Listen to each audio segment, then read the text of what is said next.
பரபரப்பான அரசியல் சூழலுக்கிடையே மத்திய உள்துறை அமைச்சர் அமித்ஷா மதுரைக்கு இன்று வருகை தர இருக்கும் நிலையில் அதற்கான முன்னேற்பாடுகளில் கட்சியினர் தீவிரமாக ஈடுபட்டு வருகின்றனர்.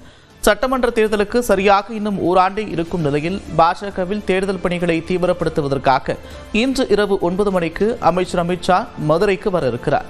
நாளை பாஜக உயர்மட்ட நிர்வாகிகளுடன் ஆலோசனை நடத்த இருக்கும் அவர் அதன் பிறகு கூட்டணி கட்சியினரை சந்திக்க இருப்பதாகவும் தகவல் வெளியாகியிருக்கிறது. நாளை மாலை 4 மணியளவில் மதுரை ஒத்தக்கடை பகுதியில் நடைபெறும் மாநில நிர்வாகிகள் உடனான சந்திப்பு கூட்டத்தில் பங்கேற்க இருக்கும் நிலையில் 15,000 நிர்வாகிகள் கலந்து கொள்வார்கள் என்றும், மதுரையில் கடந்த வாரம் திமுக பொதுக்குழு கூட்டம் நடத்தியிருந்த நிலையில் பாஜகவும் தற்போது கூட்டத்தை நடத்துவது கவனம் பெற்றிருக்கிறது. அதேபோல பாஜக மாநில தலைவராக நைனா நாகேந்திரன் பொறுப்பேற்ற பின்னர் முதல் முறையாக அமித்ஷா தமிழகம் வருவதால் இது பேசுபொருளாகியிருக்கிறது. தென் தமிழகத்தில் கடந்த நாடாளுமன்ற தேர்தலில் பாஜகவின் வாக்கு வங்கி சற்று உயர்ந்த நிலையில் அதனை மேலும் நீட்டிப்பதில் பாஜக கவனம் செலுத்தி வருவதாகவும் கூறப்படுகிறது. கூட்டணிக்கு பாஜக இதுவரை அழைப்பு விடுக்கவில்லை என்றும் பாமக நிறுவனர் ராமதாஸ் விளக்கம் அளித்திருக்கிறார். சென்னையில் செய்தியாளர்களிடம் பேசிய அவர் கூட்டணி குறித்து பேசி முடிவெடுக்கப்படும் என்றும் தெரிவித்திருக்கிறார். பாஜக அழைப்பு வந்திருக்கா மறுபடியும் உங்களை வந்து பார்க்க சொல்லி 26 தேர்தல் எப்ப கூட்டணி கொடுத்த நிலைப்பாடு பாமக எடுக்க போகுது சார்? 9 மாசம் தான் இருக்குது தேர்தலுக்கு. பேசுதான் பண்ண முடியும். தொடர்ந்து பேசிய ராமதாஸ் பாமக தலைவர் அன்புமணியை சந்திக்க வாய்ப்பில்லை என்றார். நாளைக்கு அமித்ஷா வராரு. அமித்ஷா போன தடவை வரும் பொழுது அதிமுக கூட்டணி உறுதி செஞ்சிருந்தாங்க. இப்ப வராரு. பாமக கூட்டணிக்கு ஏதோ வாய்ப்பு இருக்குமா? தெரியாது.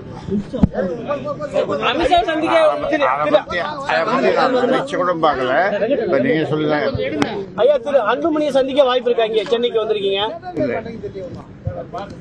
முகுந்தன் அவர்கள் ராஜினாமா பண்ணிட்டாரு. மீண்டும் ஏதேனும் பொறுப்புகளுக்கான வாய்ப்பு இருக்குமா? பொறுப்புகள் நிறைய இருக்குது. அவர் விரும்பல, எந்த பொறுப்புகள் வரணும்னு விரும்பல. அவரு ஏதாவது தொழில் செய்யணும் அப்படின்னு சொல்லி அதில் தான் ஆர்வமா இருக்காரு. தொகுதி மறுசீரமைப்பு விவகாரத்தில் அதிமுக பொதுச் செயலாளர் எடப்பாடி பழனிசாமியின் பேச்சை மக்கள் நம்ப மாட்டார்கள் என்று திமுக தலைமை செய்தி தொடர்பாளர் டி.கே. இளங்கோவன் விமர்சித்திருக்கிறார். நமது செய்தியாளர் தமிழரசிக்கு அவர் அளித்த பேட்டியில் இஸ்லாமியர்களுக்கு எதிராக பிரச்சனையை ஏற்படுத்தவே மதுரையில் முருக பக்தர்கள் மாநாட்டை பாஜக நடத்துவதாகவும் குற்றம் சாட்டியிருக்கிறார். எடப்பாடி பழனிசாமி முதலமைச்சர் விமர்சித்து ஒரு பதிவு போட்டிருக்காரு.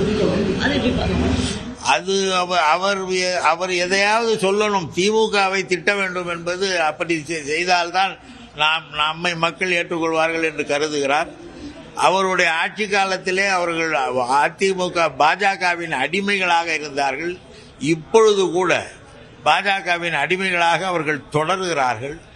மாநில அரசின் உரிமைகளை பறித்து கொள்ளும் பொழுது கூட அவருடைய கட்சி நாடாளுமன்ற உறுப்பினர்கள் அதை ஆதரித்து பேசுகிறார்கள்.